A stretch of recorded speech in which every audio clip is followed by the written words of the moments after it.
श्रावण मास की पुत्रदा एकादशी की कहानी का वर्णन भविष्य उत्तर पुराण में मिलता है, जिसे भगवान श्री कृष्ण ने महाराज युधिष्ठिर को सुनाया था। द्वापर युग के प्रारंभ में महिष्मती नामक नगरी में राजा महिजित राज्य करते थे। राजा के पास धन धान्य वैभव किसी चीज़ की कमी नहीं थी, परंतु उन्हें कोई संतान नहीं थी। इस कारण राजा और उनकी पत्नी रानी शैश्या बहुत दुखी रहते थे। संतानहीन होने के कारण उन्हें राज्य का सुख भी फीका लगता था। उन्होंने पुत्र प्राप्ति के लिए कई उपाय और यज्ञ किए, लेकिन सब व्यर्थ रहे। एक बार राजा ने अपने राज्य के विद्वान ब्राह्मणों और मंत्रियों को बुलाकर अपनी समस्या बताई।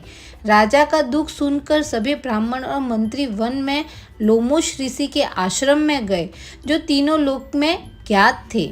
ऋषियों ने राजा की समस्या सुनकर अपने ध्यान से उन्हें पूर्व जन्मों के कर्मों को देखा।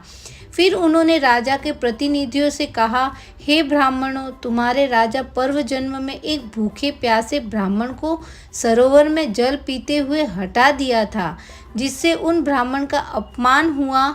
इसी पाप के कारण राजा को इस जन्म संतान वियोग का दुख सहना पड़ा। यह सुनकर ब्राह्मणों ने लोमश ऋषि से इस पाप से मुक्ति का उपाय पूछा। लोमश ऋषि ने बताया, श्रावण मास के शुक्ल पक्ष में एक अत्यंत शुभ एकादशी आती है, जिसे पुत्रदा एकादशी कहते हैं। आप सभी लोग राजा और रानी सहित इस एकादशी का विधि पूर्वक व्रत करें और रात्रि में जागरण करें। व्रत के पुण्य फल को राजा को अर्पित कर दे। ब्राह्मणों ने वापस लौटकर राजा महिजित को सारा वृतांत सुनाया। जब श्रावण शुक्ल पक्ष की एकादशी आई तो राजा रानी तभी प्रजाजनों ने लोमश ऋषि के निर्देशानुसार श्रद्धापूर्वक व्रत और जागरण किया। द्वादशी के दिन व्रत का पुण्य फल राजा को दे दिया। इस व्रत के प्रभाव से और भगवान नारायण की कृपा से रानी ने गर्भ धारण किया। 9 महीने बाद उन्हें एक अत्यंत तेजस्वी और सुंदर पुत्र रत्न की प्राप्ति हुई। तभी से इस एकादशी का नाम पुत्रदा एकादशी पड़ गया, जिसका अर्थ है पुत्र देने वाली।